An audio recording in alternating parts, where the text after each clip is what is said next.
Fallout Brotherhood of Steel has a reputation as the red-headed stepchild of the franchise.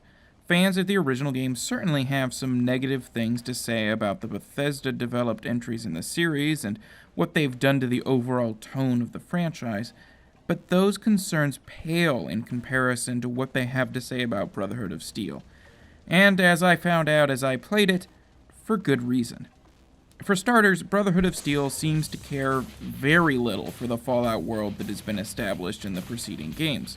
Sure, it pays lip service to some of the base ideas. The currency of the game is bottle caps, there are raiders, there are ghouls, there's obviously the Brotherhood of Steel itself. All the set dressing you'd expect to be present in a Fallout game is here, but it all feels a little bit off. The most immediate and striking example can be found in the game's representation of raiders. In the very first cutscene of the game, you're introduced to the group of raiders that's prominent throughout the opening stretch, and their leader is introduced to you as this stereotypical leather-clad dominatrix type that feels completely wrong for the setting. It would feel wrong in just about any post-apocalypse, but the thing that really bugs me about it in Fallout is just how shiny and new and clean it feels. The character seems pristine in a world where everything else is decay incarnate. I could go on about lore inconsistencies in Brotherhood of Steel all day, and you can go to any number of Fallout wikis if that's what you're into. But to be completely fair to the tonal issues the game has, they ultimately don't really matter because the gameplay is more than grating enough to chase you away on its own merits.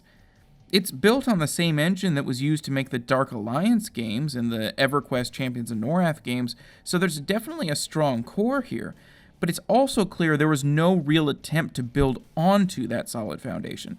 The gameplay is very basic. You've got melee attacks in the form of weapons like bats and crowbars, and ranged attacks in the form of guns and grenades.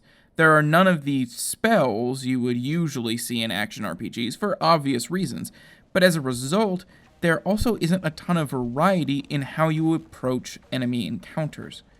And that's particularly bad in Brotherhood of Steel, because in addition to the lacking variety in weaponry, there's also a serious problem with enemy diversity.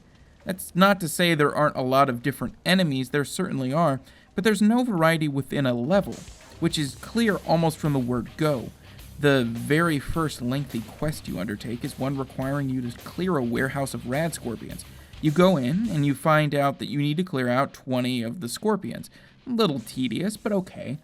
But then you go to the next area, where you need to clear 23 more, and the area after that, where you need to clear another 20. And this continues for almost an hour of just killing rad scorpion after rad scorpion in this extremely drab warehouse environment, up until you're given the chance to fight a giant rad scorpion boss in the basement. And it doesn't really get any better. Each area of the game's environment has one or two nearly identical enemies that fall neatly into one of two categories. Either they're a melee enemy that's going to rush at you and punch you in the face until you kill them, or they're a ranged enemy that is going to try and keep distance from you and kill you from afar. Brotherhood of Steel doesn't feel enough like Fallout to be a Fallout game, but it also doesn't feel distinctive enough on its own to be anything else.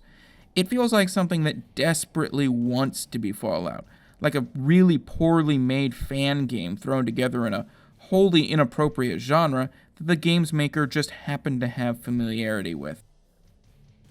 In my retro reviews, I take a look at a game that was released 10 years ago or more, what I would consider to be retro, and I see if it holds up today, if it's still worth playing now, or in some cases, if it was ever worth playing. If you like that idea, be sure to subscribe so you can see the latest videos. If you like this video in particular, be sure to hit that like button, and thanks for watching.